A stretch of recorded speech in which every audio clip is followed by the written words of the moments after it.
너무나 지금이 여러 가지 상황들이 영적 전쟁임을 알게 합니다.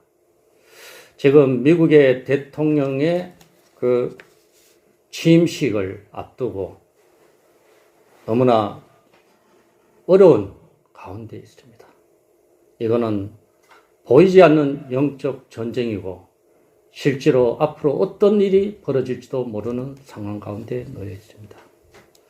이런 가운데서 우리의 마음이 뺏긴다거나 혼란한 가운데서 요동친다면 우리 그리스도인들이 그 신앙을 아버지께 온전히 우리가 드리지 못하고 우리도 세상 사람들과 마찬가지로 흔들릴 수밖에 없는 상황입니다.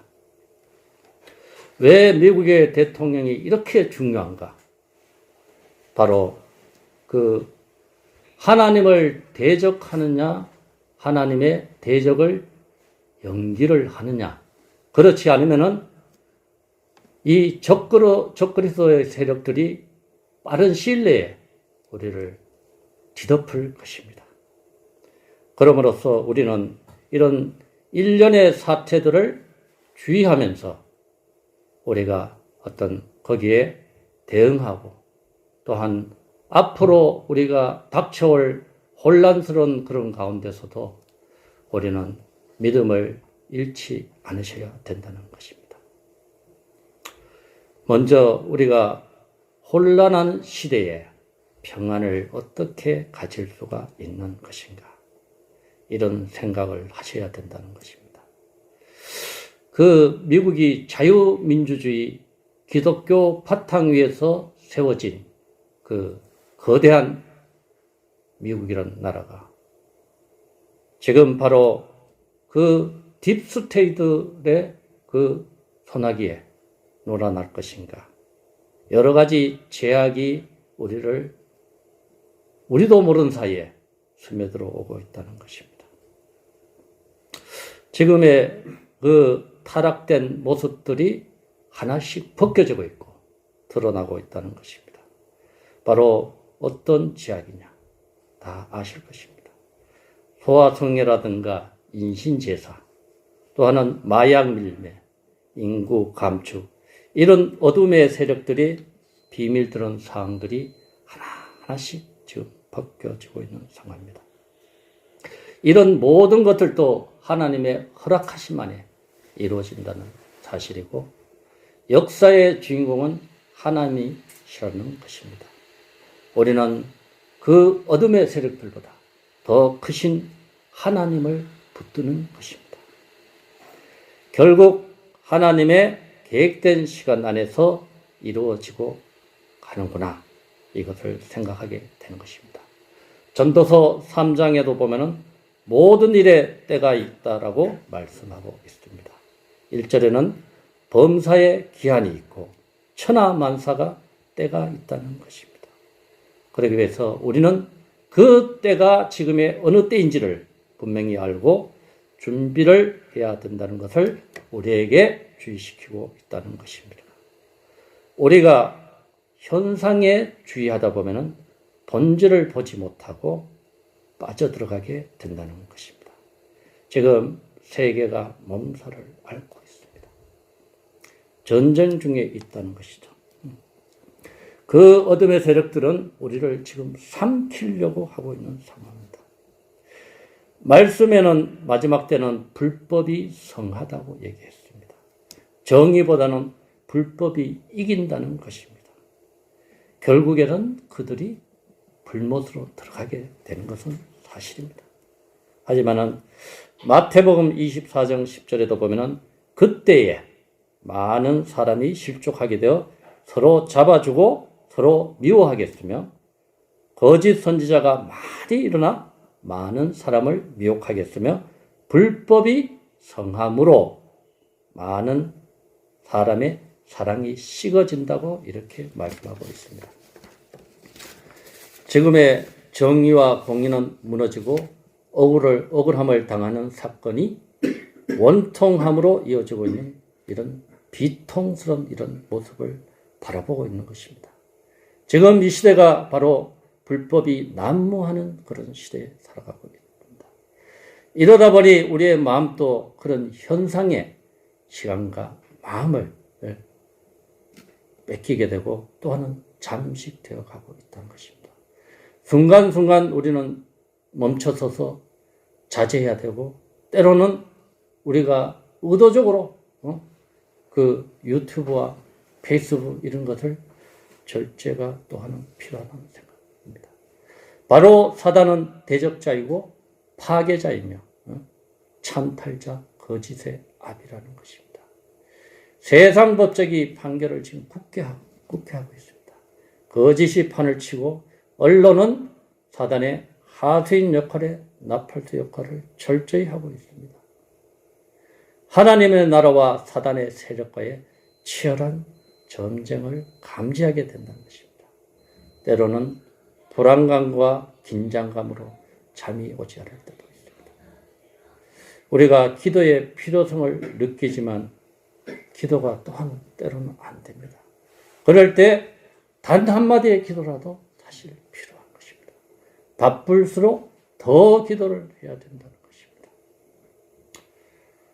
우리가 앞으로 닥쳐올 그런 상황 가운데서 우리는 두려움에 휩싸는 것이 아니라 우리의 마음이 평정심을 잃지 않고 평안을 유지해야 된다는 것입니다.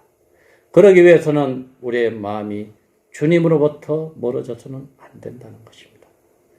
주님 안에 있어야 되고 믿음 안에 있고 소망 안에 사랑 안에 기름 부음 안에 머물러야 한다는 것입니다. 요한일서 4장 18절을 보면은 사랑 안에 두려움이 없고 온전한 사랑이 두려움을 내쫓나니 두려움에는 형벌이 있습니다. 두려워하는 자는 사랑 안에서 온전히 이루지 못하였느니라고 말씀을 하고 있다는 것입니다. 또한 우리는 기쁨을 뺏기지 말아야 되는 것입니다. 의도적이라도 우리가 기쁨을 간직하려고 노력을 해야 된다는 것입니다. 이게 왜냐? 하나님의 말씀이기 때문인 것입니다.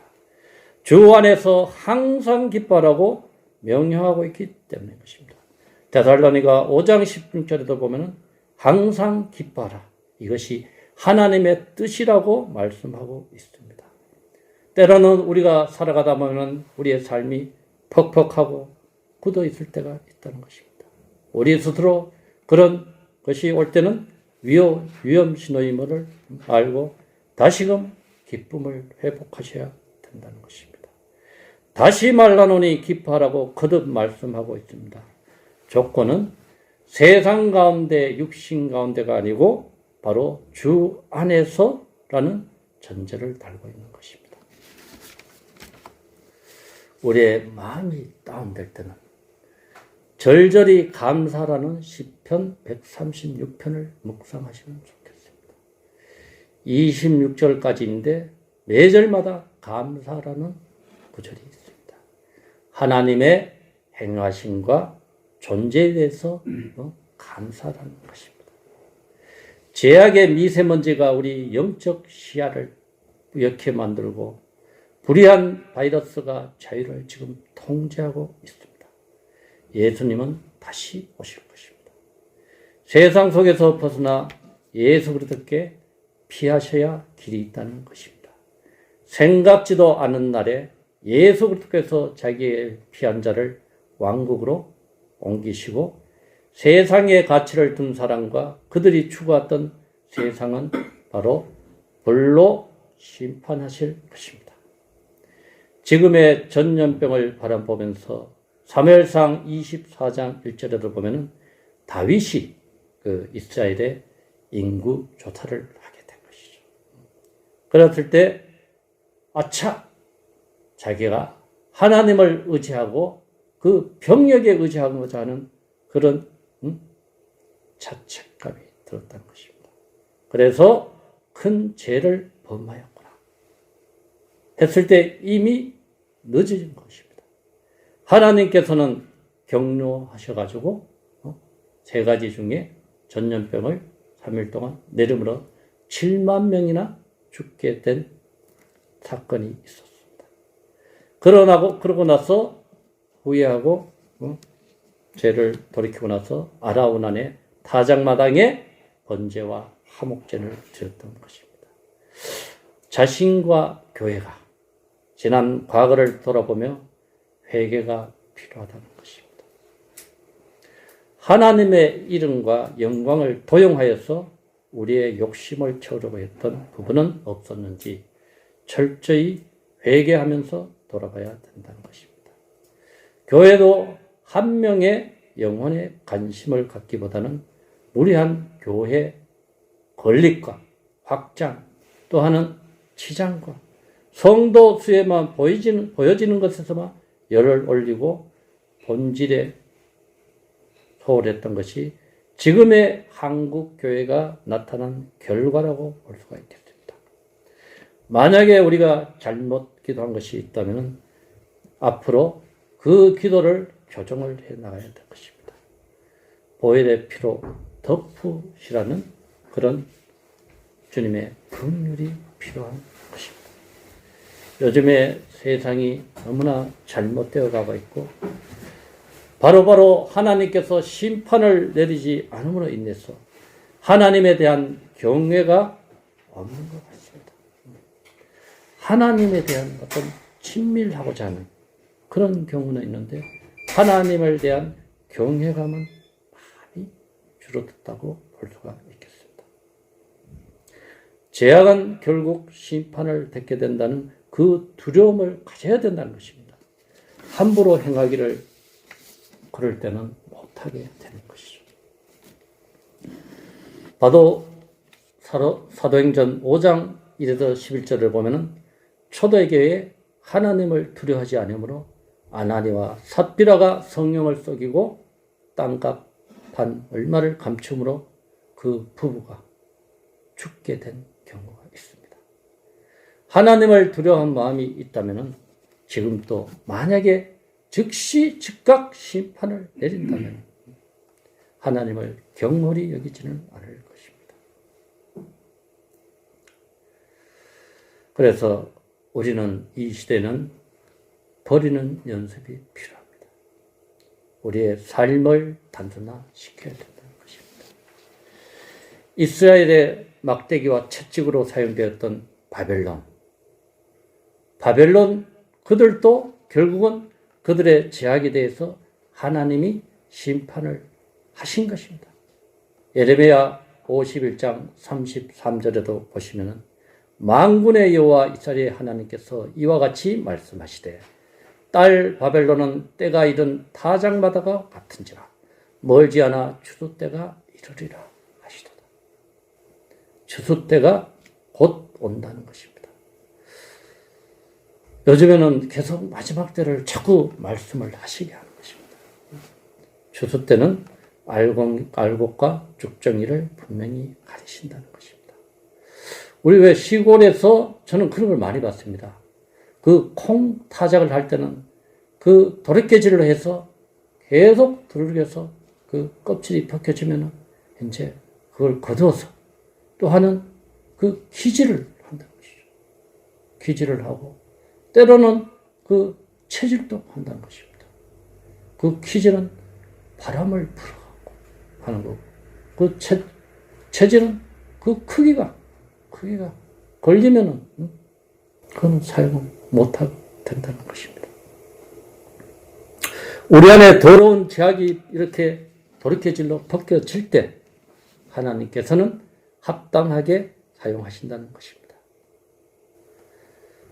우리한테 꺼풀이 섞여 있는지 우리는 우리 자신을 돌아보면서 때로는 우리가 기질과 체질을 당할 때 감사함으로 받아야 된다는 것입니다. 우리의 본성은 원래 제약되어서 주님을 닮을 수가 없는 존재입니다. 이런 바벨론이 결국 악의 도구로 사용되어서 멸망하게 되었다는 것입니다. 이 물질 문명 바벨론은 바람 앞에 등불까지 꺼질 것을 우리가 앞으로 볼 것입니다. 그러기 위해서는 우리는 본질로 돌아가는 것이 필요합니다. 마지막 시대를 살아가고 있는 이때에 경험해보지 못한 놀라운 일이 쏟아지는 가운데 우리가 마음의 평안을 잃어버리고 우리가 하나님부터 혹시나 멀어질까를 염려해야 된다는 것입니다. 그런 염려는 좋은 염려가 되는 것이죠. 인간적인 가치와 물질적인 가치로 볼 때 아름답게 보인다고 하더라도 미혹받지 말아야 된다는 것입니다. 잠언 16장 25절에 보면 어떤 길은 사람이 보이기는 바르나 필경은 사망의 길이라고 말씀하고 있습니다. 또 하나는 우리가 두려워해야 할 분을 두려워해야 한다는 것입니다. 사람을 두려워하는 것이 아니고 생명의 주인이신 하나님을 두려워해야 된다는 것입니다. 말씀 가운데서 마태복음 10장 28절을 보면 몸은 죽여도 영혼을 죽이지 못하는 자들을 두려워하지 말고 오직 몸과 영혼을 능히 지옥에서 멸하실 수 있는 이를 두려워하라고 말씀하고 계시는 것입니다. 또한 요한복음 14장에서 보면 너희는 마음에 근심하지 말라. 하나님을 믿으리 또 나를 믿으라. 내 아버지 집에 거할 곳이 많도다.